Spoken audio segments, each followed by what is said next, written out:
Welcome to the UPSC News Analysis for 22nd April 2025. Hi, everyone. This deep dive breaks down key current affairs, explains basic concepts, and highlights Maine's relevant issues, all tailored for UPSC aspirants. That's right.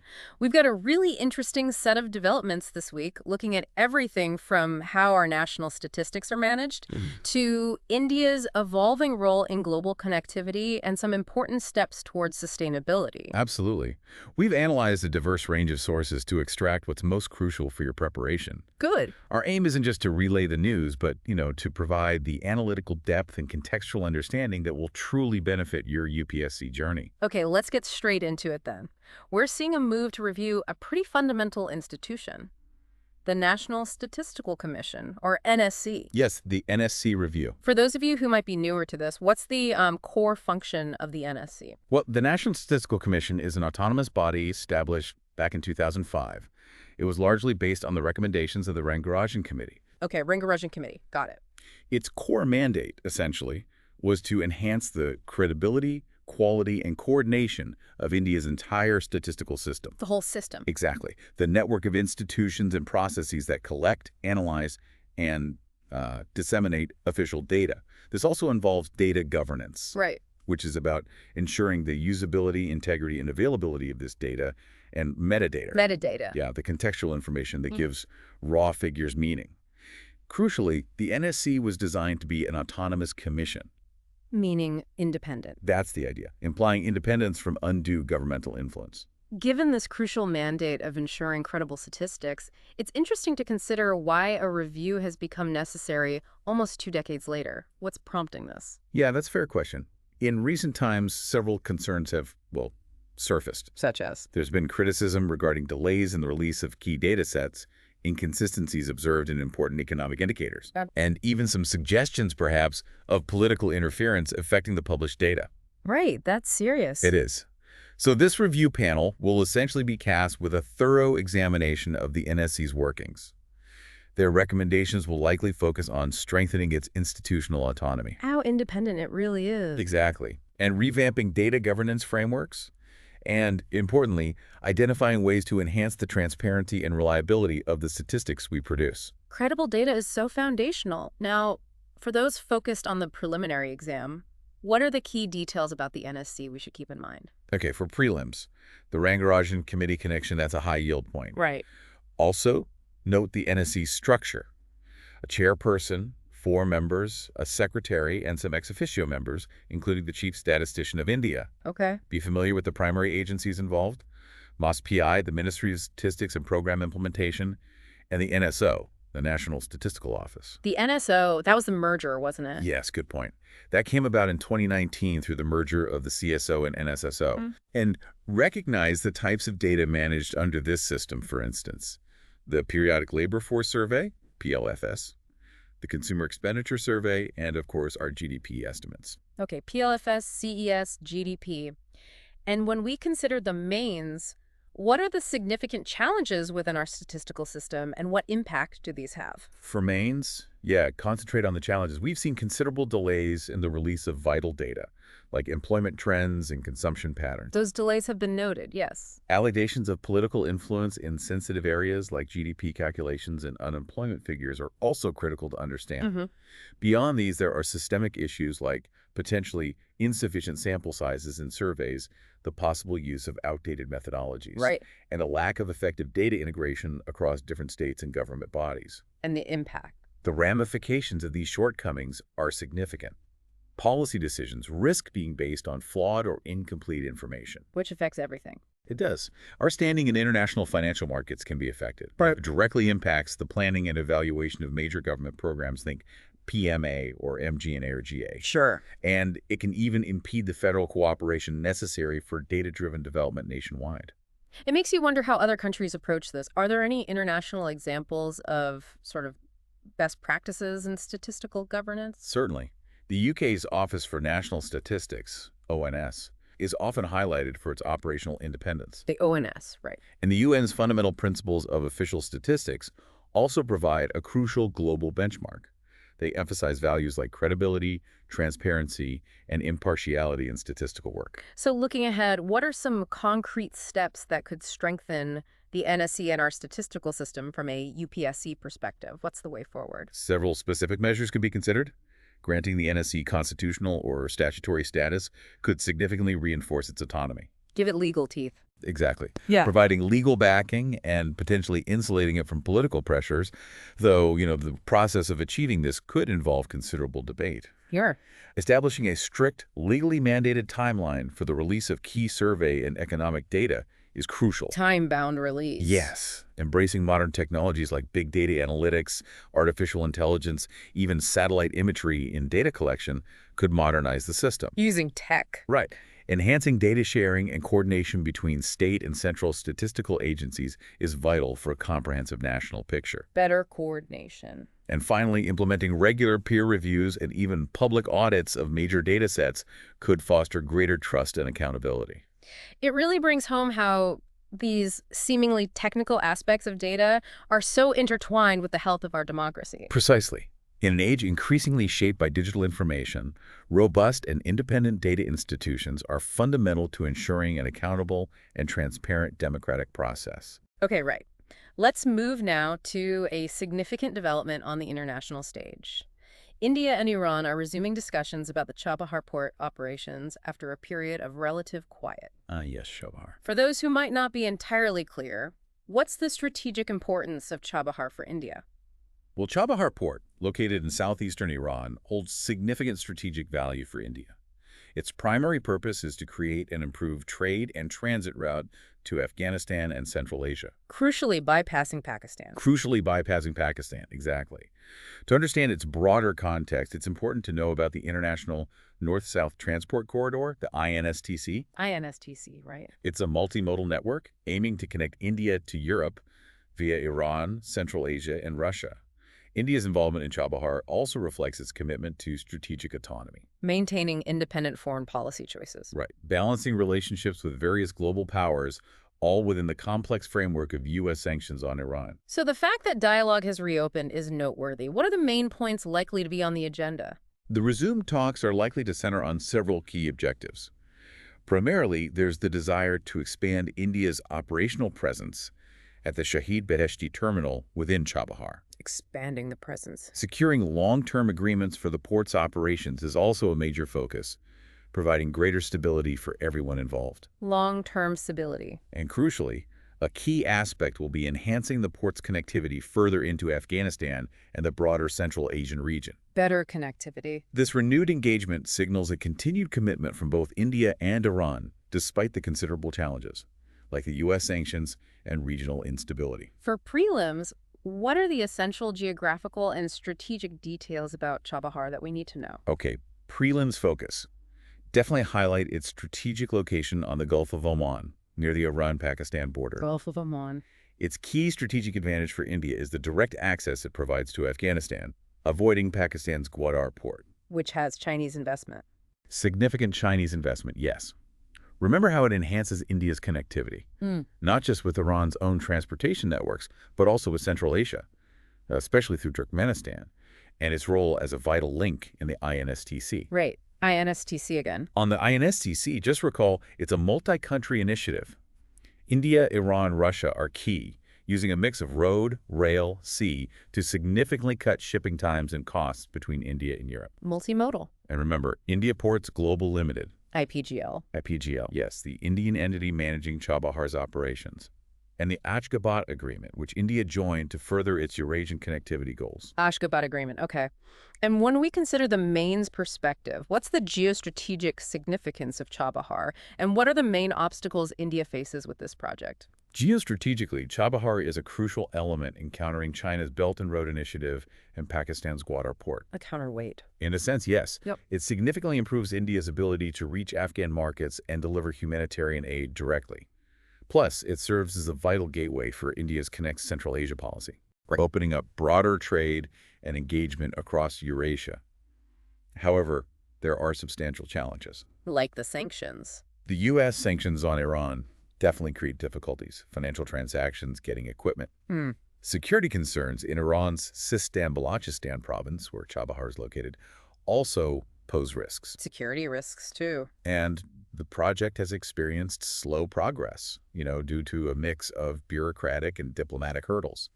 And of course, the underlying strategic competition from China's infrastructure investments. It sounds like a delicate diplomatic balancing act for India. Indeed. India needs to carefully navigate its relationships with both the U.S. and Iran. How? Well, emphasizing Chabahar's crucial role in facilitating humanitarian aid to Afghanistan and promoting regional stability could be key, perhaps for securing exemptions from some sanctions. Playing the humanitarian card. It's a valid point to emphasize. Looking ahead, what should India's priorities be regarding Chabahar from a UPSC viewpoint? India should definitely push for a long-term lease agreement for the port. That would solidify its strategic footing. Long-term lease. Encouraging multilateral investment, maybe from Central Asian or Gulf states, could diversify the financial burden and build broader regional support. Get others involved. Exactly. Establishing banking mechanisms that are less vulnerable to U.S. sanctions would be a significant step forward. Sanction-proof banking. That's tough. Very tough, but necessary. Yeah. Integrating Chabahar more effectively with India's own port-led initiatives like Sagarmala and Maritime India Vision could create valuable synergies. Linking it domestically. Yes. And finally, developing robust rail links from Chabahar toward Zaranj in Afghanistan and potentially further into Central Asia is crucial to realize the port's full potential. The rail connectivity. Absolutely vital. So Chabahar is much more than just a port facility. Precisely. It represents a vital geopolitical anchor for India's westward engagement and serves as a tangible demonstration of its commitment to strategic independence in a complex global environment. Okay. Now let's turn our attention to environmental policy closer to home. The center is again urging states to curb the use of single-use plastics, this time specifically within government offices. Right, the SUP push. We've discussed SUPs before, but maybe a quick reminder of the key concepts would be helpful. Sure. Single-use plastics, or SUPs, are items meant for just one use before disposal. Think cutlery, straws, lots of packaging. The usual suspects. Exactly. Yeah. India has the plastic waste management rules since 2016 to regulate their handling. A key principle here is extended producer responsibility, or EPR, which basically makes manufacturers responsible for the entire life cycle of their plastic products, especially post-consumer management. Taking responsibility. Right. This issue is also linked to the broader concept of sustainability, using resources responsibly, and national campaigns like the Swachh Bharat Mission, SBM 2.0, which focuses heavily on solid waste management. Okay, so why the renewed focus on government offices in particular? What's the rationale? Well, the Ministry of Environment, Forest and Climate Change, MOE FCC, has issued a fresh advisory to all states and UTs. A new advisory? Yes, specifically directing them to eliminate the use of single-use plastics within their premises. This reiterates the 2022 ban on those 19 specific SUP items. Right, the ban from a couple of years ago. And strongly encourages adopting eco-friendly alternatives like biodegradable materials, reusable products, and so on. The underlying principle is that government bodies should lead by example. Lead by example, set the standard. Exactly. What are the key details about this renewed push on SUPs that are relevant for prelims? For prelims, make sure you know the list of SUP items banned since July 2022. Plates, cups, straws, certain packaging films, plastic sticks for earbuds, etc. The ban list. Also be aware of what's not banned, like plastic bags thicker than 120 microns and essential medical plastics. Okay, important distinction. Understand the basic enforcement mechanisms and the role of urban local bodies, ULBs. It's also useful to have a global perspective. Many countries have stricter bans. And India is participating in negotiations for a global plastic treaty under UNP. Finally, recall related schemes, NCAP, SPM 2.0, and Govardhan Yoshana, which deals with organic waste. Got it. From a Maine's perspective, what are the key reasons behind this government push on SUPs, and what are the major challenges in achieving effective implementation across the board? The government is pushing this because, well, the sheer volume of urban plastic waste is just overwhelming our waste management systems. Choking drains, causing pollution. Exactly, leading to drainage blockages, waterlogging, disease spread, and air pollution from burning. However, implementation faces hurdles. Like what? Affordable and accessible alternatives to SUPs are still lacking in many areas, especially rural ones and for small vendors. Alternatives are key. Absolutely. Local enforcement capacity is often limited. There's resistance from some industries due to cost concerns. And monitoring compliance in the vast private sector, especially with online deliveries, is a huge challenge. Online deliveries, yeah. And the environmental impact of continued SUP use is severe long decomposition times, microplastic pollution affecting soil, water, the food chain, threats to marine life and livestock. It's a big problem. What are some concrete steps that could improve the implementation of the SUP ban? Several targeted measures could help. Providing financial and technical support to MSMEs to scale up production of eco-friendly alternatives is crucial. Support the alternatives industry. Yes. Integrating plastic awareness and sustainable practices into government employee training could foster a culture of responsibility. Training government staff. Mandating public procurement of sustainable products by government departments would create a significant market pull. Government buying power. Exactly. Ensuring regular third-party audits of government offices to assess SUP elimination efforts could enhance accountability. And finally, public awareness campaigns and collaborations with civil society can encourage behavioral changes. It really underscores how impactful government action can be in setting societal norms. Absolutely. When government offices actively eliminate SUPs, it sends a powerful message and encourages wider adoption of sustainable practices. Let's move to the agricultural sector, where Karnataka has launched the Raitha Siri Pluses scheme to promote millets. Millets. Yeah. Very topical. For those unfamiliar, what are millets and why the focus on them? Right. Millets are a group of small-seeded grasses cultivated as cereal crops. Examples include ragi, finger millet, jawar, sorghum, and bajra, pearl millet. The traditional grains. Exactly. They are particularly important in dryland agriculture areas, with low rainfall where other crops struggle. The original Raitha Siri scheme was already in place to support millet farming. Promoting millets aligns with agroecology sustainable farming practices that work with local ecosystems and directly contributes to food security by diversifying our food sources. So what's new and enhanced in this Raitha Siri Pluses version? Raitha Siri Plus essentially expands on the original scheme. The specific goal is boosting millet cultivation in Karnataka's semi-arid and drought-prone regions. Targeting specific regions. Yes. Key enhancements include increased financial incentives for millet farmers. There's also a greater emphasis on supporting post-harvest infrastructure. Like processing and storage. Exactly. Processing units, storage, marketing networks. Additionally, the scheme prioritizes forming and strengthening farmer-producer organizations, FPOs, focused on millets. FPOs for better market access. Precisely. To improve farmers' collective bargaining power and market access. For prelims, what are the essential facts about millets and related government initiatives we should remember? Okay, prelims points on millets. Emphasize their climate resilience. They grow in harsh conditions with minimal inputs. Climate resilient. Highlight their nutritional richness, iron, calcium, fiber. Note their lower water and fertilizer needs. Remember, 2023 was the International Year of Millets. IYM 2023, right? Millets are being included in programs like PM Poshan. Recall INSIMP, Initiative for Nutritional Security through Intensive Millets Promotion, and the fact that MSPs declared for several millets. MSP for millets too. Yes, and the original Raitha Siri from 2019 provided per hectare assistance and incentives for processing and organic certification. Okay. From a Maine's perspective, what's the significance of promoting millets through such schemes, and what challenges exist in scaling up their production and consumption?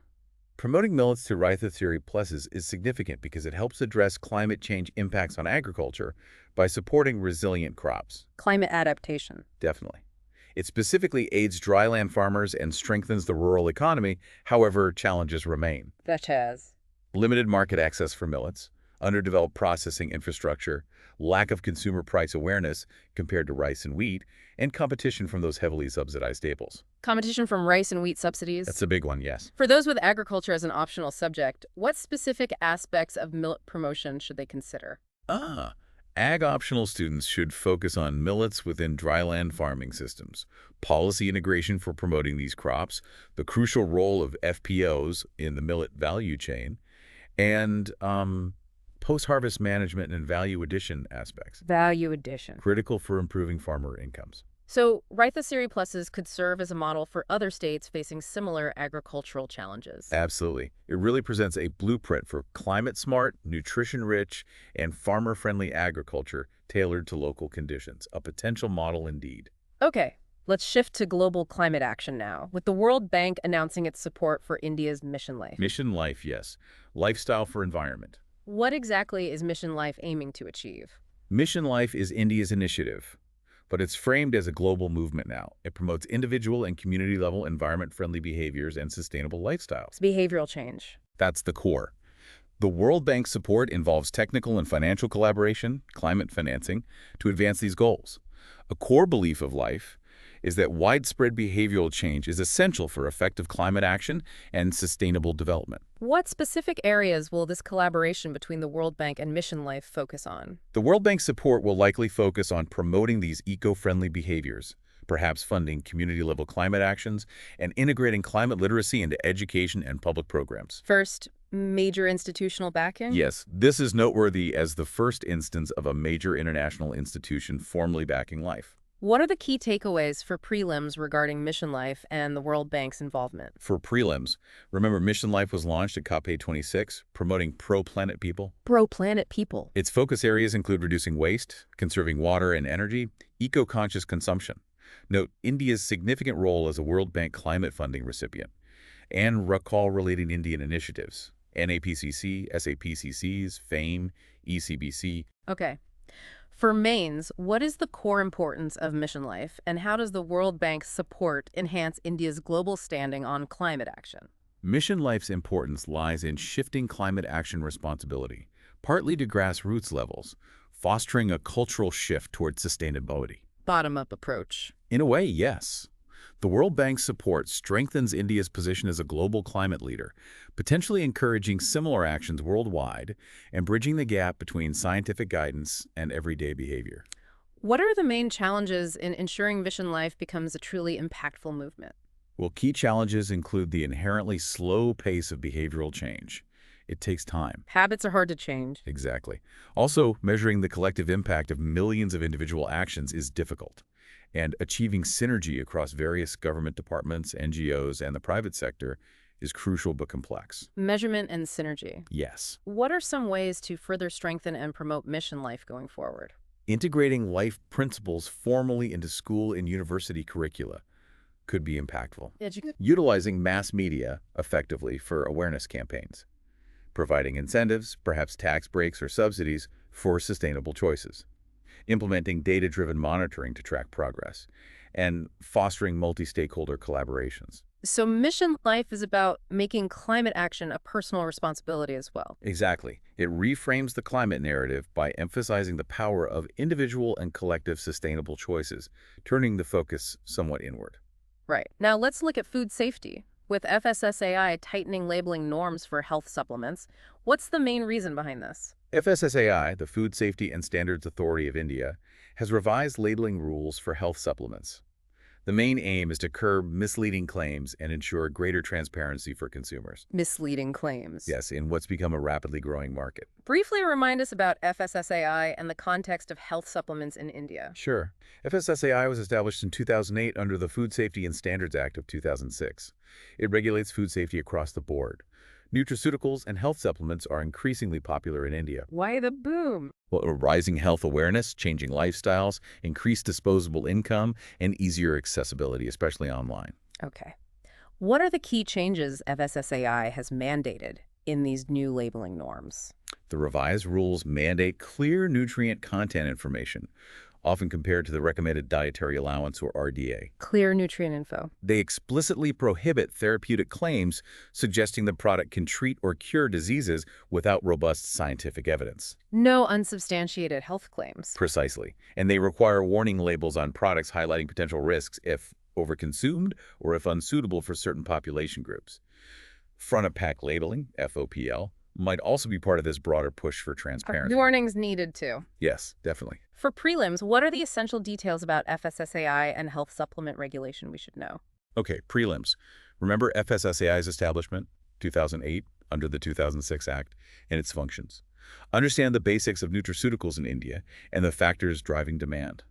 Note related regulations like the 2022 rules, specifically for supplements, and also the Drugs and Cosmetics Act, which covers products making therapeutic claims. FSSAI, 2006 Act, nutraceuticals, related rules. Got it. Got it. From a Maine's perspective, why was this tightening of labeling norms needed, and what challenges exist in regulating this market effectively? The tightening was definitely needed. It's a rapidly growing but often loosely regulated market. Misleading advertisements are rampant, Making people buy things they don't need. or things that could even be harmful. There are potential health risks from substandard products or incorrect usage. Current labeling is often confusing or insufficient. And the challenges in regulation. Challenges include low consumer awareness about how to read labels or verify claims. There's regulatory complexity, sometimes overlap between food and drug laws. Weak enforcement, especially for products sold online, is a big issue. And the proliferation of unlicensed or dubious brands. Online enforcement is tough. Very much so. What are some ways to further strengthen regulation and ensure consumer safety in the health supplement market? Well, enforcing something like QR code transparency could help consumers verify product details easily, QR codes. promoting nutrition literacy through public campaigns, ensuring strict penalties for violations to act as a deterrent, encouraging industry self-regulation through codes of conduct, and perhaps leveraging AI tools to monitor online platforms for non-compliant products and misleading ads. Using AI for compliance. Interesting. Could be a powerful tool. It highlights the potential risks consumers face without proper oversight. Precisely. Without robust regulation and clear labeling, the potential health hazards associated with unregulated or misleadingly marketed supplements are significant. Okay. Let's shift to the mining sector. The center has notified new rules under the MMDR Act. What's the primary objective of these changes? Right. The Mines and Minerals Development and Regulation Act, or MMDR Act. The recent rule changes primarily aim to fast-track the allocation of critical minerals. Critical minerals. Yes, things like lithium, cobalt, rare earths, vital for modern tech and green energy. The rules also aim to simplify exploration licensing and boost foreign investment. Why the push now? It's driven by the need for self-reliance, admitted Berhad, in these strategically important resources. Reducing import dependency is key. Briefly explain some key terms related to mining regulations for those who might be less familiar. Sure. The MMDR Act itself, originally from 1957 but amended many times, is the main law. Critical minerals, as I said, are those essential for the economy or national security, often with supply chain risks. Okay. The auction regime refers to the process of allocating mineral blocks through competitive bidding. Greenfield projects are new mining ventures, while brownfield projects involve expanding existing mines. And sustainable mining refers to practices that minimize environmental and social impact. Got it. What are the key provisions of the MMDR Act relevant for prelims, and what recent developments should we be aware of? For prelims, remember the MMDR Act regulates mining. States grant concessions, except for atomic minerals, and until recently, many critical minerals which were reserved for the center. Ah, that changed. Yes, recent amendments have opened up more minerals, including critical ones, for private sector exploration and mining via auction. The Act emphasizes scientific development, sustainable practices, and revenue sharing with states, royalty, and local communities. District Mineral Foundation, or DMF. DMF. The 2021 amendment introduced composite licenses, exploration plus mining, and removed end-use restrictions for captive mines. India also released its official list of critical minerals recently. Key institutions are the Geological Survey of India, GSI, for mapping resources, and the Indian Bureau of Mines, IBM, for regulation. Okay, GSI, IBM, critical minerals list. From a Maine's perspective, why are these reforms significant for India's economy, and what potential challenges need to be addressed? These reforms are highly significant because India is heavily import-dependent for many critical minerals, essential for things like EVs, batteries, solar panels, the green transition. So local sourcing is urgent. Very urgent. The new rules aim to reduce delays in granting licenses, attract much-needed investment, including foreign capital and tech, and build domestic value chains for processing these minerals. And the challenges? Significant challenges remain. Ecological concerns are paramount, as mining is inherently disruptive. Environmental impact. Yes. Land acquisition and displacement risks for local communities, particularly tribal populations, need careful handling. India's exploration capacity, especially for deep-seated minerals, is still weaker compared to global leaders. And ensuring robust environmental safeguards are actually enforced is critical. Enforcement is key. Always. What are some key priorities for India in moving forward with these mining sector reforms? What's the way forward here? Prioritizing genuine community participation, especially through effective use of DMF funds, is vital. Community benefits. Adopting advanced technologies like remote sensing and AI for exploration can make it more efficient and less invasive. perhaps establishing a dedicated national agency for critical minerals, strategy, and coordination.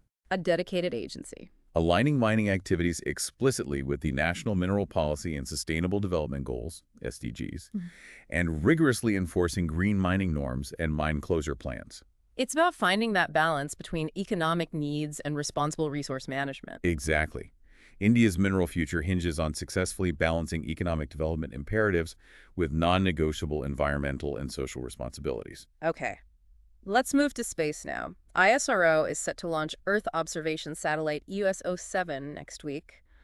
What can you tell us about this mission? Yes, ISRO's upcoming launch. EOS-07, which stands for Earth Observation Satellite 07, is scheduled for launch next week aboard the PSLV C-58 rocket from Sriharikota. Another PSLV launch. Indeed, the workhorse. Its purpose is essentially to enhance India's capabilities in various domains like climate monitoring, agriculture, urban planning, disaster warning, and resource mapping using remote sensing. Briefly explain what Earth observation satellites in the PSLV are. Sure. Earth observation satellites, or EOS, are basically satellites equipped with sensors, cameras, imagers, radars, designed to observe the Earth's surface, oceans, and atmosphere from space. They provide geospatial intelligence. Guys in the sky. Pretty much. Yeah. The PSLV, Polar Satellite Launch Vehicle, is ISRO's highly reliable launch vehicle. It's primarily used for placing satellites into polar and sun-synchronous orbits, which are ideal for Earth observation because they allow the satellite to pass over the same part of the Earth at roughly the same local solar time each day. Consistent viewing conditions. Exactly. It has a very high success rate. What are some of the specific applications expected from EOS-07's data? EOS-07 will carry various payloads. The data is expected to improve weather forecasting, aid in agricultural planning like crop health monitoring, yield estimation, enhance drought and flood monitoring and assessment. Disaster management. Crucial for that, yes. And support smart city development, for example, by analyzing urban heat island effects or monitoring infrastructure projects and land use changes. Also, mapping forest cover and water resources. Wide range of applications. Very wide. The EOS series is a continuation and improvement upon the earlier Indian Remote Sensing IRS satellite program. We've had EOS-01 up to NEGIS-06 already, each with specific capabilities. Okay. From a mains perspective, what's the significance of EOS-07, and what challenges exist in effectively utilizing the data from such satellites? EOS-07's significance lies in improving our real-time monitoring capabilities across many critical sectors. Better data leads to better planning and decision-making. Data-driven governance. That's the goal. It aids agricultural planning for food security, is crucial for disaster preparedness and response, and supports sustainable urban development and resource management. However, utilization challenges exist. Such as? Sometimes there's low adoption of this geospatial data by state or district-level planning agencies. Data might exist in silos within different departments. And there's a need for more skilled manpower and public-private partnerships to develop user-friendly applications and value-added services. Getting the data used effectively. That's the main hurdle often. Does India's Earth observation program have broader strategic implications? Absolutely. High-resolution imagery and monitoring capabilities enhance India's geostrategic awareness and border surveillance. It also supports India's international commitments under frameworks like Sendai for disaster risk reduction or the Paris Agreement for climate monitoring. Strategic value, too. Definitely. What steps could India take to further improve the utilization of its Earth observation data? Promoting open-source geospatial platforms could democratize access. Training grassroots institutions like panchayats to use geospatial data for local planning. Training at the local level? Integrating satellite data more effectively with AI and Geographic Information Systems, GIS, for advanced analytics. Encouraging startups through initiatives like InSpace to build innovative applications, and perhaps strengthening the framework under a potential National Geospatial Data Policy 2.0. InSpace for startups. Yes, facilitating private sector participation. So EOS-07 is about harnessing space-based technology for a more sustainable and informed India. Precisely. It's about using that space-based perspective, that vision, for a smarter, safer, and more sustainable India on the ground. Right. Our penultimate topic concerns a significant legal issue. The Supreme Court seeking the center's response on prevented detention without trial. What are the basic principles involved here? Okay, prevented detention.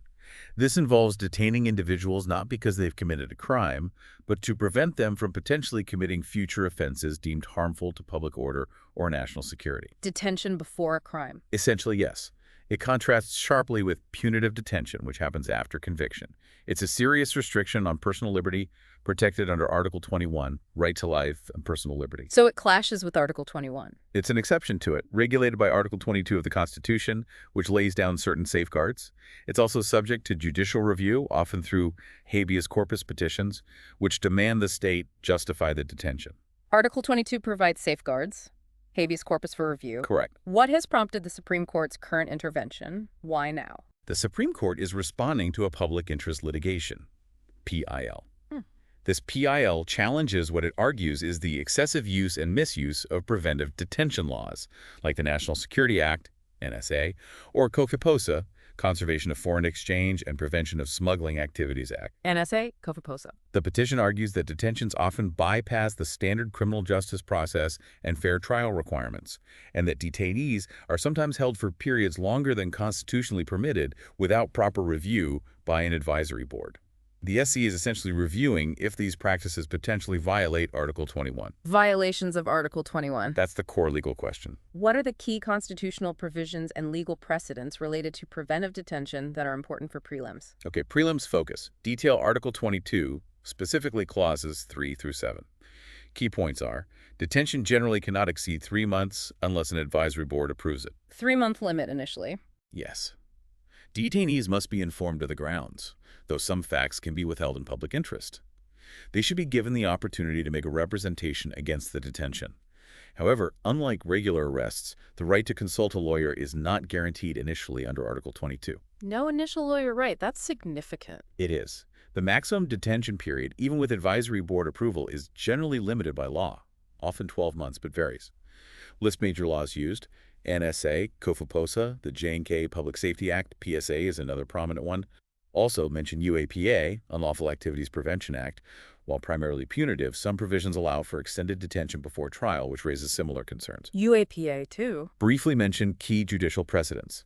A.K. Gobalan versus State of Madras, which took a narrower view of Article 21, and Maneka Gandhi versus Union of India, which established the procedure established by law must be fair, just, and reasonable, broadening Article 21's scope. Justice Krishna Iyer's critical views on preventive detention are also often cited. Gopalan, Maneka Gandhi cases. Important. From a Maine's perspective, what are the major issues and human rights concerns associated with preventive detention laws? The major issues for Maine's include the potential for misuse, particularly to suppress political dissent or target specific groups without going through the rigors of a criminal trial. Misuse against dissent. That's a recurring concern. Invocation often happens based on subjective satisfaction of the detaining authority, sometimes without strong, verifiable evidence.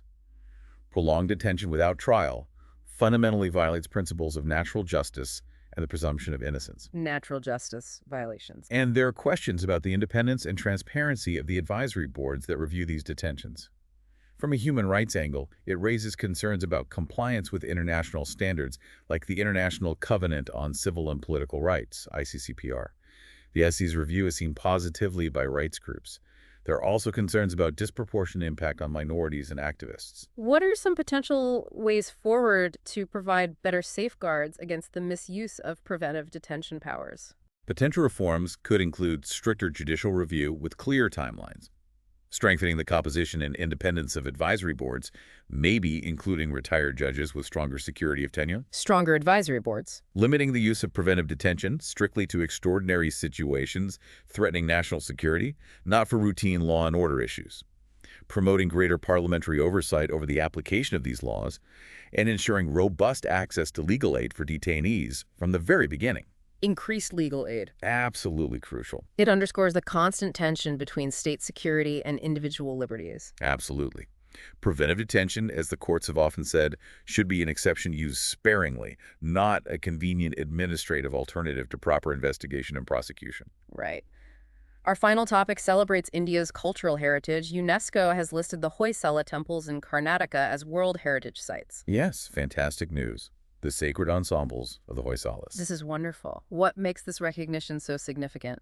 This UNESCO listing includes the Chenikashava Temple in Belur, the Hoysaleswara Temple in Halebadu, and the Keshava Temple in Samanatapura. It's a major international recognition of the unique artistic and architectural brilliance of the Hoysala dynasty. Belur Halebidu Samanathapura. Right. It's likely to significantly boost heritage tourism to these sites and hopefully channel more resources and expertise towards their conservation. For those unfamiliar, what are the defining characteristics of Hoysala architecture? Hoysala architecture flourished in Karnataka roughly between the 11th and 14th centuries. It's renowned for its incredible intricacy of carving, almost like lacework in stone. Intricate carvings. They often used soft soapstone, chloritic schist, which allowed for such detailed work. Key features include star-shaped platforms, cellet plans for the temples, Star-shaped platform. ornate lathe-turned pillars, complex tiered roof structures, vimanas, and walls covered in narrative friezes depicting epics like the Ramayana, Mahabharata, and Puranic stories, as well as scenes of daily life, music, and dance. Soapstone, intricate details. Okay. What criteria does UNESCO use for World Heritage status, and how many sites does India now have? UNESCO has specific criteria. A site must demonstrate outstanding universal value, OUV, and meet at least one of 10 selection criteria related to cultural or natural significance. With this addition, India now has 42 World Heritage Sites. 42 sites now. Great. For prelims, what are the key features of Hoysala temples and related initiatives we should know? Okay, prelims focus. Remember the key features: soapstone, star-shaped platform, jagati, lathe-turned pillars, intricate carvings, narrative friezes, Visara-style elements. Key temples: Belur, Halavidu, Samanathapura, built mainly during the reign of King Vishnuvardhana and his successors. Mention the UNESCO recognition criteria, OUV, and India's total number of sites, 42. List related India initiatives like Adopt a Heritage, Prasad Scheme, Pilgrimage Rejuvenation Spiritual Augmentation Drive, and H-Friday, Heritage City Development and Augmentation Yojana. Adopt a Heritage, Prasad, H. Friday. Got it. For Mains, what is the broader significance of this UNESCO recognition, and what challenges exist in managing and preserving these sites? The significance for Mains. It highlights the richness and diversity of South Indian temple architecture on the global stage. It can boost tourism beyond the major metros, benefiting local economies. Tourism boost? It increases global awareness and appreciation of Indian heritage. Crucially, it provides access to international conservation funding, expertise, and best practices through UNESCO networks. Access to global expertise? Yes. However, challenges exist. Unregulated tourism can cause wear and tear and put pressure on infrastructure. Managing tourism impact. Urban encroachments, pollution near the sites, shortage of trained conservation staff, and consistent funding within India, and sometimes a lack of integration of this heritage into mainstream school curricula are other challenges. What steps can be taken to ensure the long-term preservation and sustainable management of these Hoysala temples? A community-based management model involving local stakeholders could foster ownership and ensure benefits flow locally. Community involvement. Digital preservation techniques like 3D scanning are important for documentation and research. Training local youth as guides and in conservation skills, integrating Hoysala art and architecture more prominently into educational syllabi, and promoting sustainable tourism practices, managing visitor flow, waste management, promoting local crafts. Sustainable tourism. Absolutely key for long-term preservation. It truly highlights the artistic and historical richness of India's past. Indeed. These Hoysala temples are like India's sculpted epics, telling stories in stone, and now they are rightfully celebrated on a global stage. And that concludes our deep dive for today's UPSC news analysis for 22nd April 2025. We trust this in-depth analysis has been valuable for your UPSC preparation, providing both clarity on key issues and, hopefully, a broader perspective. Subscribe for daily updates and drop a comment to share your thoughts. Download the audio or transcript for revision. Jai Hind. As you continue your preparation, perhaps consider how these diverse news items reflect interconnected challenges and opportunities for India. From strengthening our statistical foundations to navigating complex geopolitics, promoting sustainable lifestyles, and preserving our incredible cultural heritage, each piece contributes to the larger narrative of India's evolving journey in the 21st century. Something to think about.